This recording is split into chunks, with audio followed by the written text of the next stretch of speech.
Bem-vindo ao canal Enfermagem em Áudio. Hoje faremos a leitura do Manual de Queimaduras para Estudantes feito pela Sociedade Brasileira de Queimaduras. Antes de falarmos da queimadura e das alterações que ocorrem no organismo, é preciso recordar minimamente algumas características da pele. Pele é considerada um órgão, fazendo parte do sistema tegumentar, composto ainda pelo tecido subcutâneo e por anexos epidérmicos, como pelos, unhas e glândulas. Entre suas principais funções, encontram-se a proteção mecânica e imunológica, a regulação de temperatura, de excreção de sais e da síntese de vitamina D, e a sensibilidade, devido à presença de receptores de pressão, dor, temperatura e tato. Podemos dividi-la em três camadas: epiderme, derme e hipoderme, ou tecido subcutâneo. A epiderme é a camada mais externa, queratinizada e avascular. É de tecido epitelial, composta por queratinócitos em diferentes graus de diferenciação, além de melanócitos, células dendríticas, mecanorreceptores e células lipídicas. Possui importante papel na permeabilidade, formando uma barreira à desidratação. A derme é a camada imediatamente inferior à epiderme, composta de tecido conjuntivo.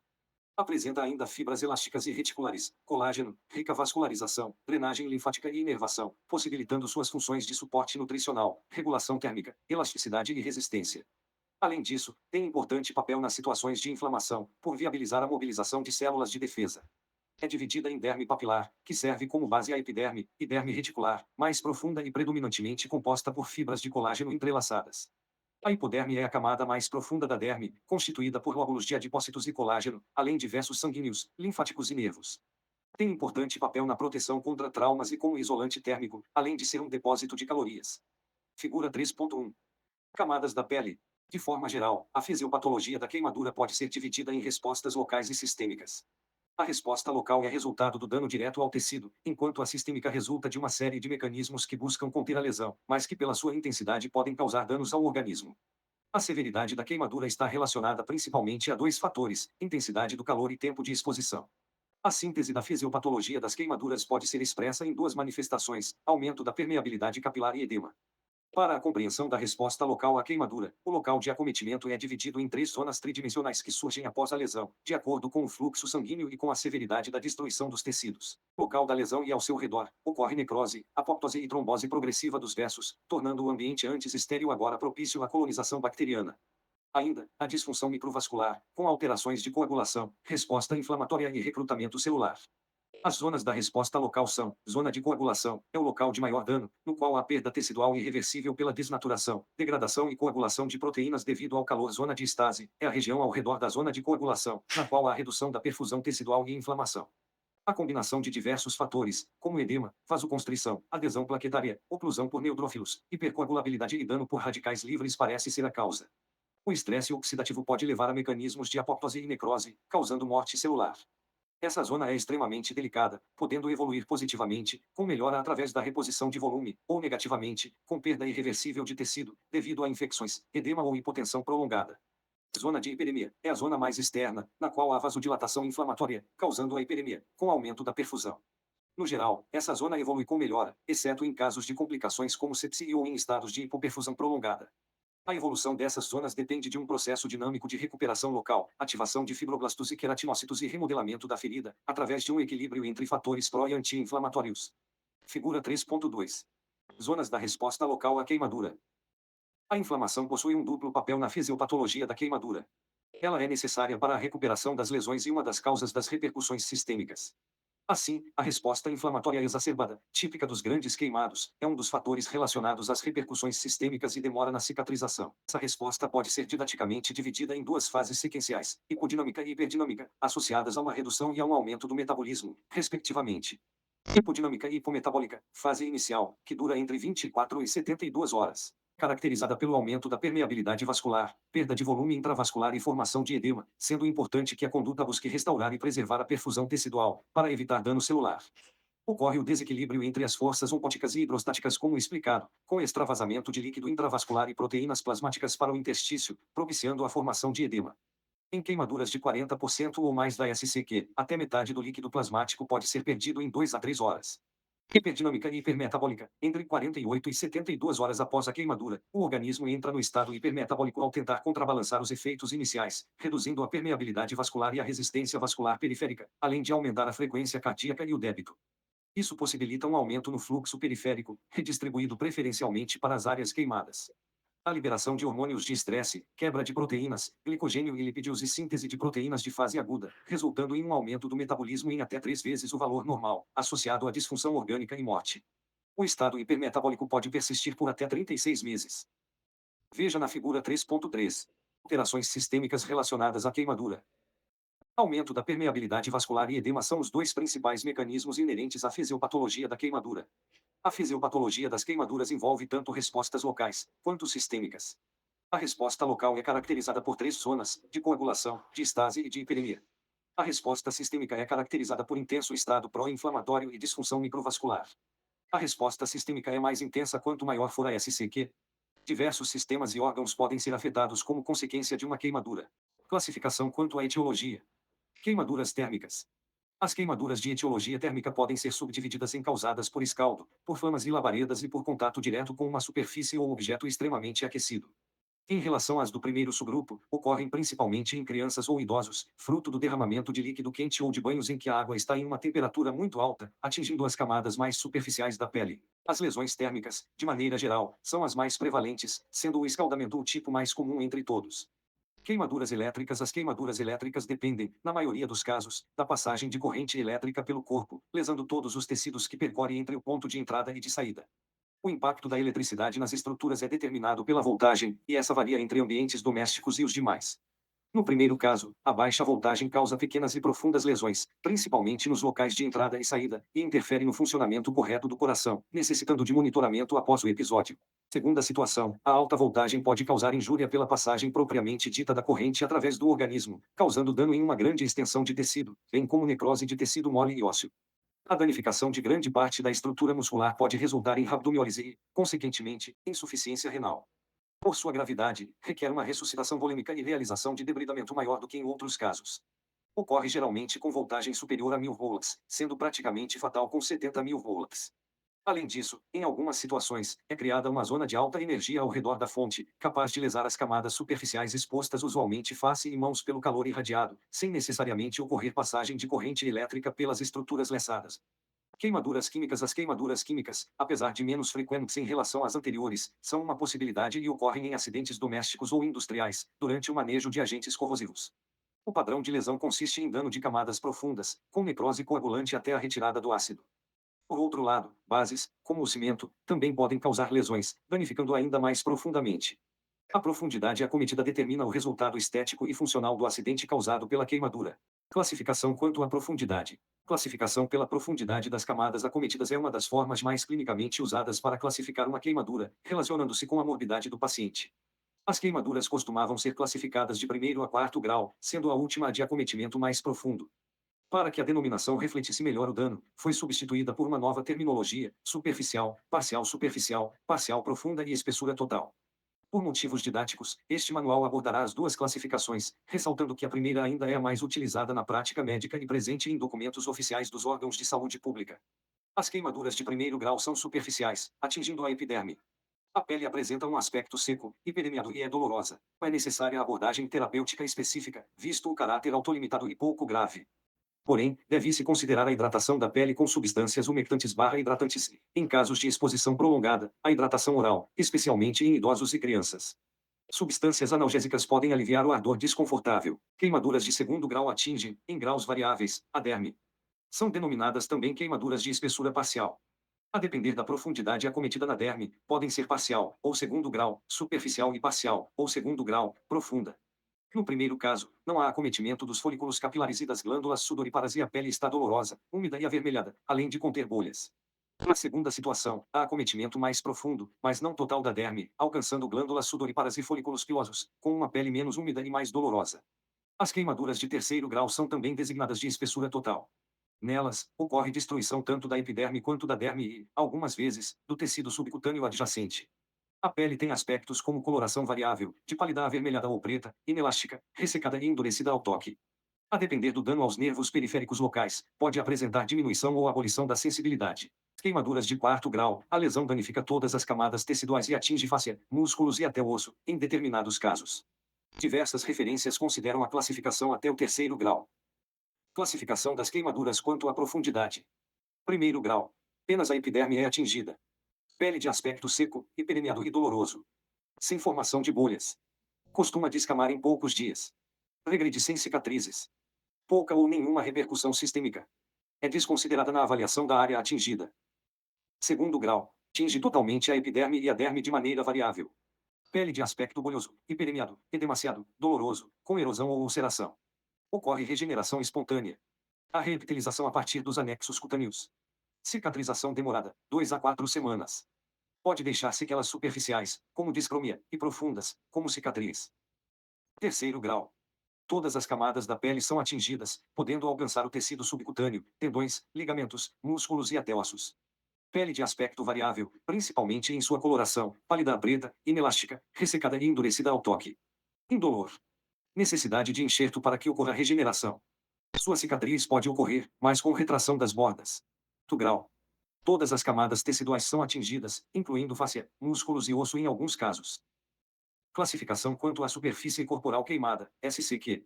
A área acometida tem relação direta com as repercussões sistêmicas, visto que quanto maior a perda das funções da pele, mais alterações ocorrerão.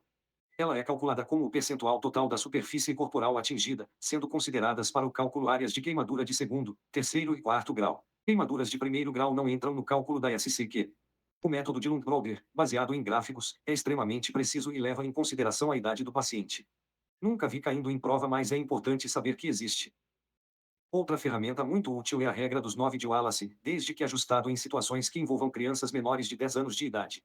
Na sua aplicação em adultos, cabeça e pescoço, cada membro superior, cada quadrante do tronco, coxa e perna e pé correspondem a 9% da superfície corporal. Somado ao 1% que é representado pelos genitais e períneo, é possível alcançar 100% da superfície corporal. Regra dos 9 de Wallace: segmento corporal e porcentagem, superfície corporal.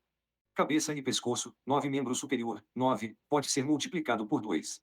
Quadrante do tronco, 9, pode ser multiplicado por 4. Coxa, 9, pode ser multiplicado por 2. Na e pé, 9, pode ser multiplicado por 2.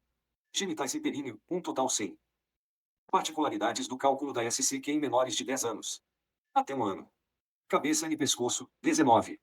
Cada membro inferior, 13. Demais segmentos, mesmos valores que adulto, de 10 anos. Cabeça e pescoço, 19 subtraída a idade. Cada membro inferior, 13 somado à idade mais 2. Demais segmentos, mesmos valores que adulto. O percentual de SCQ permite ainda classificarmos os pacientes em grandes ou pequenos queimados. Embora haja diferenças na literatura, no geral, considera-se pequeno queimado quando há o acometimento de 20%. Em pacientes idosos e crianças, considera-se um grande queimado aquele paciente com SCQ 10% e 30%, respectivamente. Figura 4.6. Regra dos 9 para cálculo da superfície corporal queimada. Uma outra forma de mensurar a área corporal afetada com queimaduras utiliza a palma da mão do paciente como unidade de referência, sendo superfície palmar, dedos unidos e estendidos cerca de 1% da sua superfície corporal. Apenas a região palmar tem cerca de 0,5%. É um método rudimentar, utilizado em situações de emergência e necessidade de se estabelecer rapidamente reidratação e demais intervenções. Além disso, é aplicado da mesma forma, independentemente da idade. Os sintomas de uma ferida por queimadura térmica variam a depender da profundidade da queimadura. As queimaduras de primeiro grau são avermelhadas, apresentam inchaço e causam dor. A superfície queimada fica pálida ao ser suavemente tocada, mas não se formam bolhas. As queimaduras de segundo grau são rosas ou avermelhadas, apresentam inchaço e causam dor intensa. No prazo de 24 horas, frequentemente dentro de pouco tempo após a queimadura, surgem bolhas que liberam um líquido transparente. A superfície queimada pode ficar pálida com a pressão do toque. As queimaduras de terceiro grau não costumam doer, porque os nervos foram destruídos. A pele torna-se ressequida e pode ficar branca, negra ou apresentar uma cor vermelho brilhante. A superfície queimada não fica pálida quando é pressionada e os pelos podem ser facilmente extraídos de sua raiz, sem dor. Especificidades no manejo do trauma elétrico. Os pacientes devem ser avaliados como qualquer outro paciente com trauma. Iniciar o protocolo ABT de acordo com as diretrizes do ATLS, seguida por investigações específicas, ajudará no diagnóstico de lesões ocultas. Fazem parte do atendimento inicial, instituir acesso venoso, monitoramento cardíaco, avaliação da saturação de oxigênio e passagem de sonda de Foley para avaliação do débito urinário, e manter o paciente em observação no mínimo durante 24 horas. Assim que possível, deve-se realizar a transferência do paciente para a unidade de tratamento de queimaduras, de acordo com os critérios da Sociedade Brasileira de Queimaduras. Devido ao seu mecanismo fisiopatológico, o trauma elétrico é comumente associado à parada cardiorrespiratória, sendo a fibrilação ventricular a principal causa. Nesses casos, o uso do desfibrilador deve ser feito o mais rápido possível, muitas vezes ainda no ambiente pré-hospitalar. A monitorização eletrocardiográfica é recomendada em todos os traumas elétricos por 24 horas.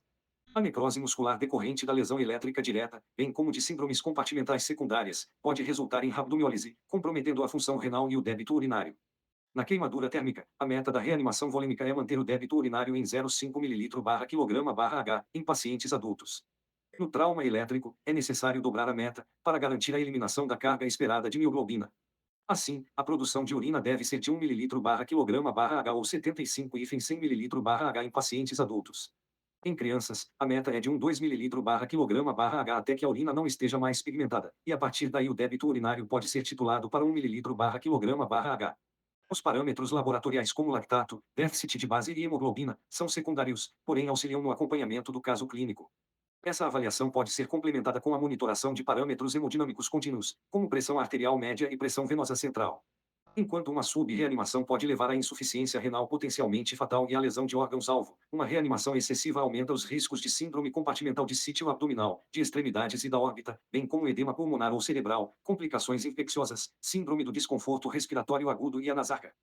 Portanto, é essencial o gerenciamento adequado de fluidos, para evitar uma quantidade potencialmente perigosa. Sabe-se que o risco de síndrome compartimental aumenta acentuadamente quando o volume administrado ultrapassa 250 ml/kg nas primeiras 24 horas de reanimação. O sequestro de fluidos para os tecidos musculares danificados pode elevar a pressão de compartimentos, comprometendo a perfusão por restrição ao fluxo venoso. Para essas situações, a perda de pulsos arteriais ou compartimentos que atingiram distensibilidade máxima, 30 mm/Hg, indicam que escarotomias e fasiotomias são necessárias para aliviar as pressões. Outros sinais como coloração cutânea, sensibilidades, tempo de preenchimento capilar, deterioração clínica sistêmica, devem ser reavaliados a cada hora. Se houver comprometimento vascular, também se indica terapia descompressiva. Ao passar pelos tecidos, a energia elétrica é convertida em energia térmica. Esse fenômeno é chamado de efeito Joule, e é o principal mecanismo de lesão. Diferentemente de traumas perfurantes, não há pontos de entrada e saída, e sim pontos de contato, podendo ocorrer mais de 2 pontos de lesão. As correntes domésticas geralmente são de baixa tensão, porém, neste ambiente, os acidentes envolvem principalmente crianças com estruturas anatômicas pequenas, resultando em queimaduras profundas e com potencial de produzir sequelas nos locais de contato. As correntes de alta tensão apresentam manifestações clínicas sistêmicas e podem evoluir com complicações pulmonares, cardiovasculares, neurológicas, osteoarticulares, dentre outros sistemas, e com sequelas funcionais graves, como perda de extremidade parcial ou total.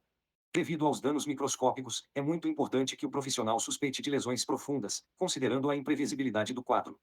Atenção às particularidades do manejo que englobam monitorização contínua dos parâmetros, reanimação volêmica guiada pelo débito urinário e possibilidade da realização de fasiotomia/escarotomia. O contato com agentes químicos potencialmente lesivos gera uma alteração do pH que causa uma desnaturação proteica por ruptura das pontes de hidrogênio.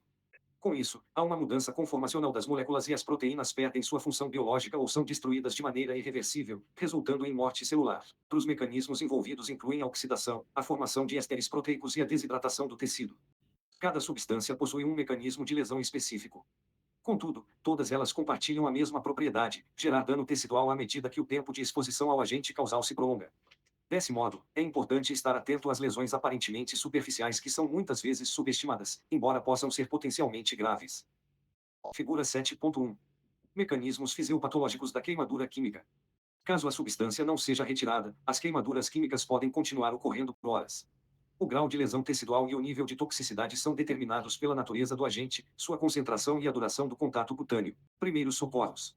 Os princípios básicos de tratamento do trauma e das queimaduras gerais são aplicados também às queimaduras químicas, mas aqui algumas peculiaridades devem ser levadas em consideração: remoção do agente químico com cuidado para não lesar outros sítios, tratamento de toxicidade sistêmica e para efeitos causados pelo agente, suporte geral, considerar tratamentos específicos de acordo com o agente e cuidados locais com a queimadura.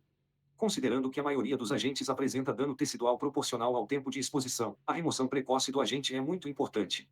Recomendar-se, via de regra, a retirada das roupas em contato e a lavagem copiosa com água, o que tem mostrado benefício na severidade da queimadura e redução no tempo de internação hospital. Alguns agentes, como exceção, não devem ser retirados com água por produzir reação exotérmica quando em contato com água ou por não ser solúvel.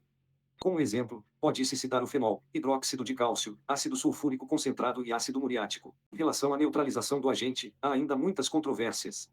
Alguns autores advogam que a diluição do agente é mais importante do que a sua neutralização, visto que a titulação do agente neutralizante pode não ser adequada e causar mais dano tecidual. Quando o agente lesivo é conhecido e a disponibilidade do neutralizante, recomenda-se realizar lavagem copiosa antes, seguido do uso do agente e novamente lavagem copiosa. Pacientes com lesões mais graves devem receber cuidados de suporte, seguindo princípios do ABC do trauma, ressuscitação volêmica, com adequado controle do débito urinário. É importante a manutenção da temperatura da sala de atendimento inicial entre 28 e 31 graus para evitar hipotermia. A depender da extensão e da característica do agente lesivo, pode ocorrer toxicidade sistêmica e o médico assistente deve estar atento a eventuais pioras clínicas para a instituição de um tratamento de possíveis complicações. O quadro clínico está diretamente relacionado com a classificação do tipo de agente químico envolvido, ácido, base ou composto orgânico. As substâncias químicas têm alta capacidade de absorção cutânea, levando a quadros de acometimento sistêmico e potenciais complicações.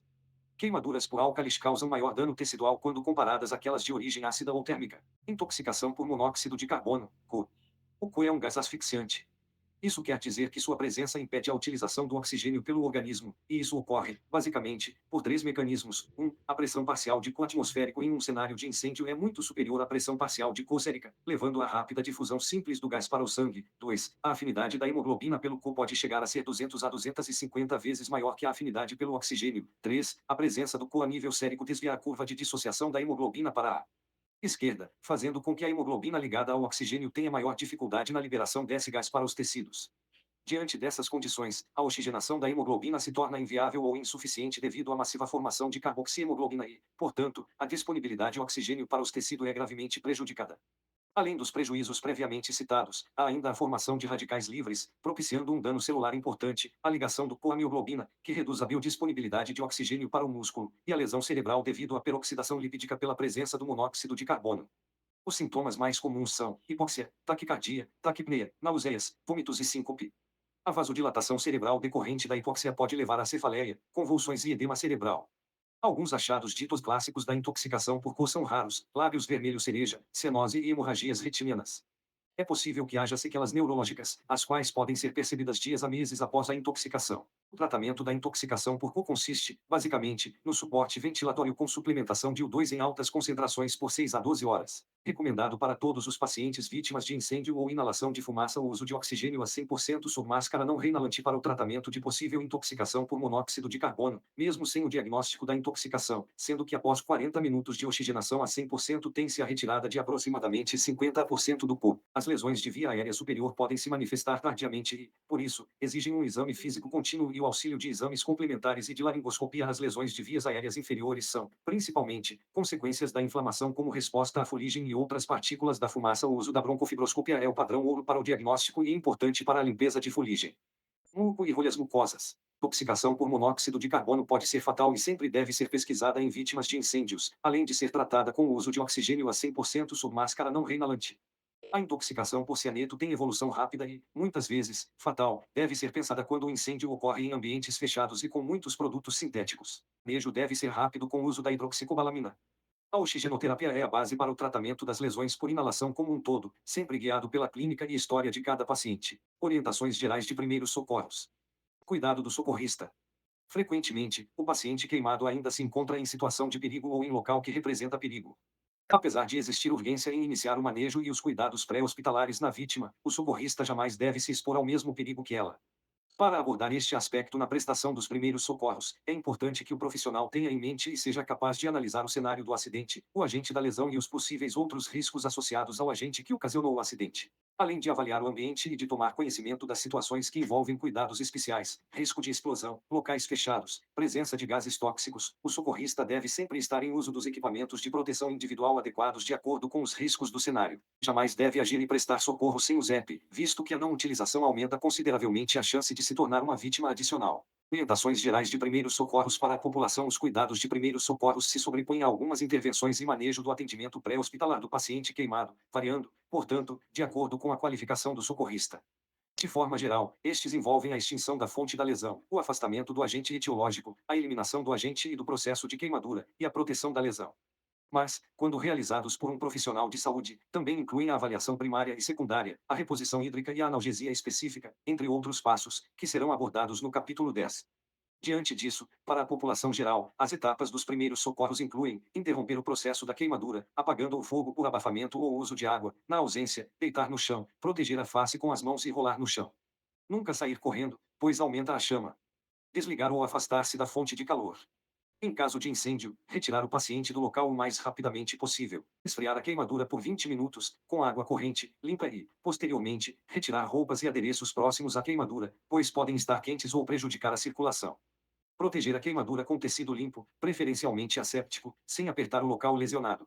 Chamar por serviço de socorro, SAMU, 192 ou Corpo de Bombeiros, 193, no caso de suspeita ou de evidência de que a vítima se enquadra em alguma das situações descritas na tabela 1, ou parecer se encontrar em condição ameaçadora à vida. Em caso de dor, tomar analgésicos comuns do hábito da vítima. Elevar o local da lesão também pode gerar certo alívio e reduzir o edema.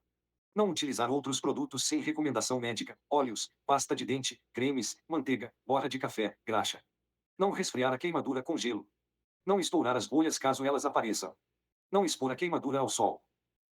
Situações em que o paciente deve buscar ajuda hospitalar. Se a queimadura ocorrer na face, pescoço, mãos, pés, região genital. Se a queimadura ocorrer próxima ou em uma articulação. Se a queimadura apresentar um aspecto esbranquiçado e a dor for extremamente intensa, ou a dor sentida ser pequena comparada à gravidade da lesão. Se a queimadura for muito extensa, ou muito profunda. Se a vítima for uma criança menor que 5 anos, ou um idoso maior que 70 anos. Se a queimadura envolver membro, ou tiver aspecto circular em volta de alguma parte do corpo, braço, perna, pulso, peito, pescoço. Se em volta da lesão surgirem sinais de infecção, vermelhidão, dor além da dor da queimadura, presença de pus, temperatura do local muito diferente do resto do corpo. Se o acidente for por choque elétrico, principalmente se cursar com alteração do estado de consciência.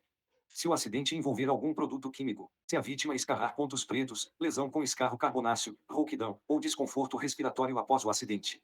Ou ainda se for vítima de incêndio em ambiente fechado, eliminar o agente e o processo de queimadura. Extinguir o processo de queimadura envolve a realização de ações que variam de acordo com o agente da lesão. Para lesões térmicas, deve-se pensar em uma forma de reduzir a temperatura sobre o tecido. Isso inicialmente pode se dar pelo ato elementar de apagar as chamas. Em lesões por escaldo, retirar roupas molhadas pelo líquido quente é essencial. Um paciente com lesão térmica, caso esteja estável, deve passar por um processo de resfriamento com água corrente de duração de 20 minutos a 30 minutos. O mecanismo da aplicação de água corrente envolve uma diminuição da zona de estase e de hiperemia da área queimada por meio da dissipação do calor presente no tecido. Intervenção sobre a zona de estase é especialmente benéfica, pois constitui justamente a tendência desta área a evoluir com menor dano.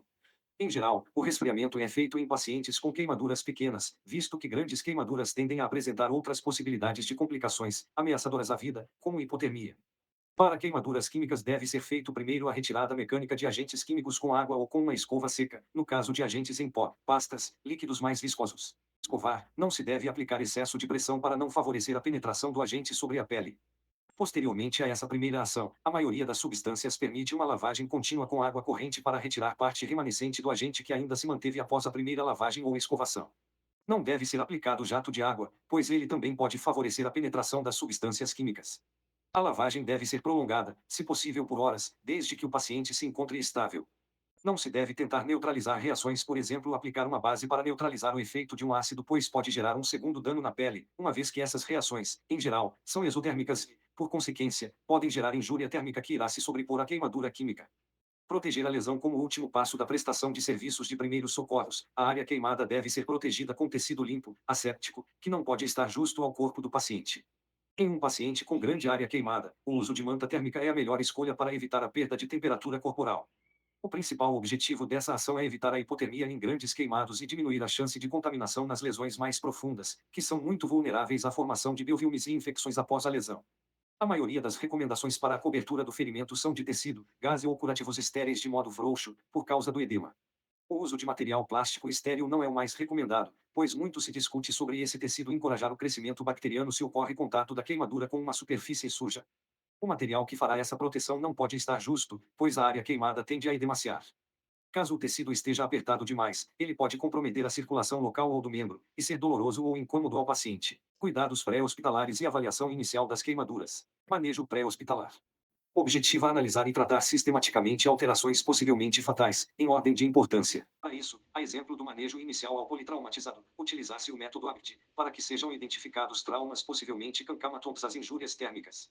Quadro 3. Indicações de intubação orotraqueal precoce. Sinais de obstrução de via aérea, rouquidão, estridor, utilização de musculatura respiratória acessória, retração external, mesmo após a abordagem inicial das vias aéreas com aspiração e limpeza adequadas, cabeceira elevada, entre outros. Queimaduras extensas, área de superfície corporal queimada 40, 50%, após avaliação criteriosa, queimaduras faciais extensas e profundas, queimaduras circunferenciais graves do pescoço, queimaduras na cavidade oral, edema significativo ou iminente, dificuldade de deglutição, sinais de comprometimento respiratório, fadiga respiratória, baixa oxigenação ou ventilação mesmo após tratamento adequado, como oxigenoterapia, uso de broncodilatadores, entre outros, nível de consciência baixo e incapacidade de proteger as vias aéreas, pontuação de escala de Glasgow menor ou igual a 8, transferência de paciente com grandes queimaduras e problemas nas vias aéreas, sem profissional qualificado para intubar durante o caminho ou condições para fazê-la, como, por exemplo, transporte em helicópteros. A reposição de fluidos é recomendada na presença ou não de sinais de hipovolemia/hipotensão, em queimaduras de 2 graus grau e de 3 graus grau, principalmente quando acomete 20% da área de superfície corpórea total em adulto e 10% na criança.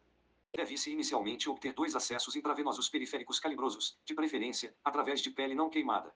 No entanto, na presença de queimaduras extensas, que impeçam a passagem por pele íntegra, o cateter poderá ser colocado através de tecido queimado. Fique atento em relação ao edema resultante das queimaduras, pois este pode desalojar cateteres intravenosos periféricos e prejudicar a reposição de fluidos. Na ausência de acessos periféricos disponíveis ou após 2 tentativas falhas de obtenção desses acessos, considerar acesso venoso central e acesso intraósseo. A infusão deve ser feita com solução cristalóide aquecida, preferencialmente com a solução Ringer lactato, podendo ser utilizado soro fisiológico na ausência desse. Existem múltiplas fórmulas para guiar a ressuscitação volêmica, que incluem, mas não são limitadas a de Park-Lennox-Brook modificada.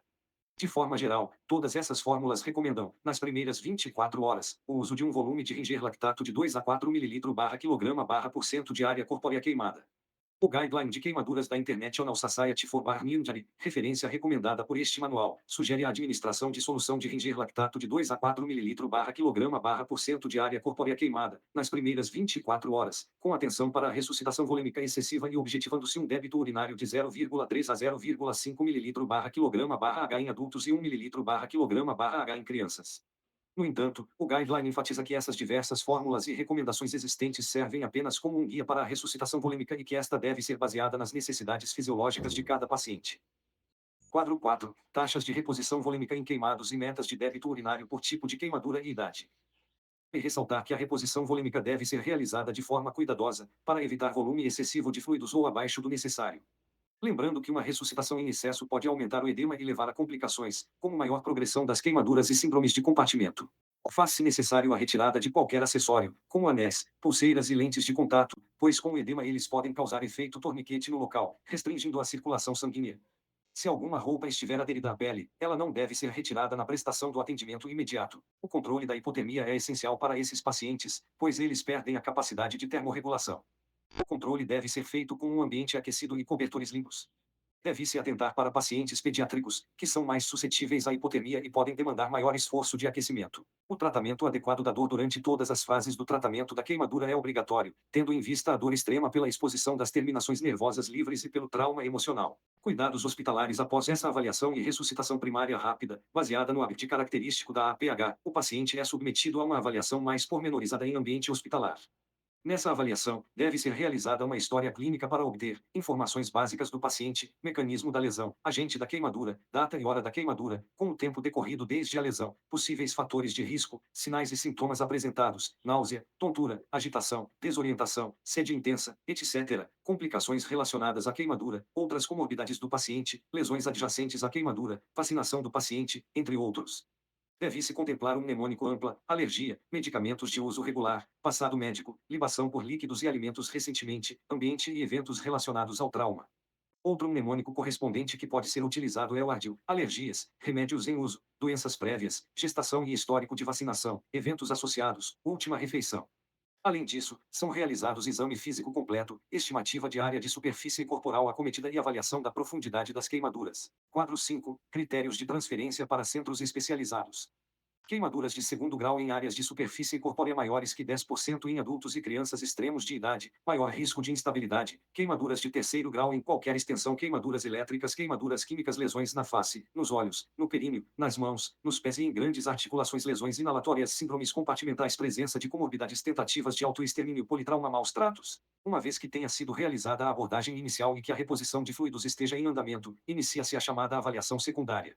Essa etapa consiste, principalmente, na coleta da história do paciente, no exame físico completo crânio-caudal, na avaliação das queimaduras, no reajuste no ritmo de ressuscitação volêmica, na indicação de exames laboratoriais e de imagem, no gerenciamento da dor e ansiedade, no suporte psicossocial e no cuidado com os ferimentos. Essa avaliação, além de ser importante para o manejo da lesão em si, vai ajudar a estabelecer se há alguma condição subjacente à queimadura que ameace a vida do paciente. Colhidas essas informações sobre a cena e o contexto da lesão, segue-se o interrogatório padrão muito utilizado para casos de emergências médicas para obter elementos-chave dos antecedentes do paciente, representado pelo mnemônico ADIL, alergias, a medicamentos ou ambientais. Remédios e drogas atuais, prescrições, over-the-counter, herbais, ilícitas, álcool. Doenças, vacinação e gestação, doenças, lesões, internações, gestações, vacina antitetânica, eventos e ambiente relacionado à lesão, representado pelas perguntas que já abordamos. Última ingesta de líquidos e alimentos, tempo desde a última refeição. O mnemônico possui ainda diversas variações, como história ampla alergias, medicações, prévia história médica, last oral intake, última ingesta, e ambiente/eventos, ou amplet, alergias, medicações, prévia história médica, last oral intake, última ingesta, eventos/ambiente e vacinação para tétano, que reforça a importância do histórico de imunização. Pontos principais. A anamnese, o exame físico detalhado e os exames laboratoriais fazem parte da avaliação secundária. Assim, devem ser feitos após ou concomitantemente à abordagem inicial. A anamnese segue basicamente os mnemônicos ampla ou árdil, dando uma atenção especial à descrição do ambiente, do contexto e dos eventos específicos que levaram à lesão e comparando os depoimentos das pessoas, testemunhas e profissionais de saúde que estiveram no local com os achados do exame físico. É essencial estabelecer o peso do paciente prévio à queimadura para que possamos quantificar a perda hídrica e a formação de edema e ajustar a taxa de administração de fluidos, evitando excessos ou deficiências. No exame físico, deve ser feita uma avaliação crânio-caudal completa, contemplando todos os sistemas. Durante a avaliação da superfície corporal, é essencial determinar a profundidade e extensão das lesões. Deve-se atentar para a presença de sinais que indiquem choque hipovolêmico, lesão de vias aéreas por inalação de fumaça ou envenenamento por monóxido de carbono. Os exames laboratoriais devem ser sempre solicitados com inteligência, tendo em mente as possíveis complicações e sua fisiopatogenia com o objetivo de definir o tratamento mais adequado. A insuficiência renal aguda é uma das maiores complicações das queimaduras e tem alta taxa de mortalidade, ocorrendo normalmente logo após a lesão ou posteriormente, quando se desenvolve sepse. A análise da microbiota da lesão determina os organismos predominantes e testa a sua suscetibilidade antibiótica, o que nos orientará na escolha da antibiótico-terapia adequada. Tanto o swab quanto a biópsia da lesão devem ser enviados ao laboratório o mais rápido possível, pelo menos entre 1 e 2 horas. Na suspeita da sepse, enviar a amostra para a hemocultura antes do início da antibiótico-terapia empírica. O risco de TVP também pode ser previsto pelo score de risco de Padua, uma boa ferramenta para avaliação de risco de TVP em pacientes hospitalizados. Se a soma dos pontos atingir 4 ou mais, os pacientes são considerados de alto risco, e se a soma fosse inferior a 4 pontos, como baixo risco. Score de risco de Padua. Fator de risco. Pontos. Câncer ativo 3, TEV prévio 3, mobilidade reduzida 3, trombofilia 3, trauma ou cirurgia recente 70 anos, uma insuficiência cardíaca ou respiratória, um infarto agudo do miocárdio ou acidente vascular cerebral, uma infecção aguda e barra ou doença reumatológica, um IMC maior ou igual que 30 kg/m sobrescrito 2, um tratamento hormonal, profilaxia para tétano. Segundo as recomendações do Ministério da Saúde, a imunização por tétano deve ser realizada com um reforço para todos os pacientes que receberam o último reforço há mais de 5 anos e menos de 10 que apresentem queimaduras de segundo ou terceiro grau. A excisão e cobertura da lesão devem ocorrer preferencialmente nos primeiros 5 dias fase inicial/aguda. Os pacientes queimados submetidos à cirurgia geralmente apresentam alterações hemodinâmicas, instabilidade cardiovascular ou insuficiência respiratória, necessitando estabilização e medidas específicas na avaliação pré-operatória, tais como extensão das queimaduras, avaliação das vias aéreas, presença de lesão por inalação, resposta do paciente e possíveis locais de acesso vascular. No intraoperatório, o monitoramento continua, sendo relacionado às vias aéreas, ao acesso vascular para a administração de medicamentos e transfusão de sangue, a anestesia e a prevenção de hipotermia. A escarotomia e a faseotomia são procedimentos de incisão nas queimaduras e realizados a partir de um planejamento cirúrgico, dependendo do estado do paciente. Essas incisões são feitas para tratar ou prevenir a síndrome compartimental, melhorando ventilação e perfusão. O desbridamento, remoção do tecido lesado, também demanda bom preparo e, entre suas técnicas, as principais são a excisão tangencial e a facial. Lembrando que ambas envolvem perda de sangue significativa e que esta deve ser bem manejada. Os principais procedimentos cirúrgicos utilizados para cobertura e reconstrução de queimaduras são fechamento direto da ferida, autoenxerto de pele, substitutos de pele, cobertura de tecido expandido e reconstrução com retalhos. A grande vantagem desse tratamento cirúrgico precoce é a prevenção de sepse, mas vale ressaltar que também existem muitos desafios pois os parâmetros não são bem definidos. Demanda bom manejo da equipe médica, da clínica à cirurgia. Tipos de curativos: os curativos podem ser abertos ou oclusivos. Os curativos abertos são caracterizados por uma cobertura primária colocada diretamente sobre a lesão, ou apenas pela aplicação de um agente tópico. Os curativos oclusivos são caracterizados por uma cobertura primária, que fica em contato direto com o leito da ferida, seguida por uma secundária. O tipo de curativo mais indicado é baseado na profundidade da queimadura, na quantidade de exudato, na localização e no agente causador, além do impacto funcional na mobilidade, no custo, no conforto e na dor do paciente. O método aberto é mais utilizado em pacientes críticos com mobilidade limitada e em locais de difícil oclusão. Apresenta como vantagens a possibilidade de visualização da área queimada, baixo custo e facilidade de aplicação, além de pouco afetar a mobilidade articular. Como desvantagem, apresenta o risco de hipotermia, principalmente em grandes queimados, o que requer maior cuidado com a temperatura do ambiente e maior frequência de aplicações. Já o método oclusivo apresenta como vantagens a diminuição da perda de fluidos e calor para o meio externo, além de ajudar no desbridamento e absorção de exudato. Apresenta como desvantagem a redução da mobilidade articular. Por essa razão, quando realizados em mãos e pés, deve-se manter os dedos separados por vezes. Além disso, ele também limita o acesso à ferida, sendo possível verificá-la somente durante o período de troca de curativo. As películas de proteção devem ser posicionadas sobre as áreas afetadas apenas após controle bacteriano e remoção de tecido necrótico, depois coberta por um curativo secundário. Seu propósito é criar um microclima que estimule a epitelização e não é retirada até que a lesão esteja totalmente epitelizada. Não existe uma membrana ideal, sendo utilizados diversos materiais: membranas amnióticas, de colágeno, de ácido hialurônico, glucosamina, quitosano, cana-de-açúcar, entre outros. No momento não há um tópico ideal, visto que nenhum composto é capaz de cumprir os três objetivos principais do tratamento local, sendo 1. Controle do crescimento bacteriano, 2. Remoção de tecido desvitalizado, e 3. Estímulo do crescimento de queratinócitos. A solução é alternar os diferentes tópicos com desbridamentos mecânicos, de acordo com a fase que se encontra a lesão local. Sulfadiazina de prata 1% é o tópico mais eficaz para controle de infecção local. É um agonista competitivo do ácido para-aminobenzoico, PABA, e impede que este seja utilizado para a síntese de ácido fólico pelas bactérias, resultando na inibição do crescimento bacteriano. Possui ação contra bactérias gram-negativas, como Escherichia coli, Enterobacter, Klebsiella sp e Pseudomonas aeruginosa, contra bactérias gram-positivas, como Staphylococcus aureus, e contra o fungo Candida albicans. Sulfadiazina é encontrada na forma isolada ou associada à lidocaína 1% e vitamina A, que auxiliam no alívio da dor e na epitelização, respectivamente. Deve ser aplicada sobre a queimadura com uma camada de 3 a 5 milímetros, podendo ser deixada exposta ao ar livre e sendo reaplicada sempre que necessário nos curativos não oclusivos, ou cobertos com gaze seca e faixa elástica nos curativos oclusivos. A troca do curativo deve ocorrer a cada 24 horas ou menos, dependendo do grau de exudação da ferida. O uso prolongado pode ser prejudicial à cicatrização devido à sua toxicidade para o crescimento de queratinócitos e fibroblastos, devendo, portanto, ser utilizada, preferencialmente, nos primeiros dias de tratamento da queimadura, enquanto ainda houver tecido necrótico ou infecção.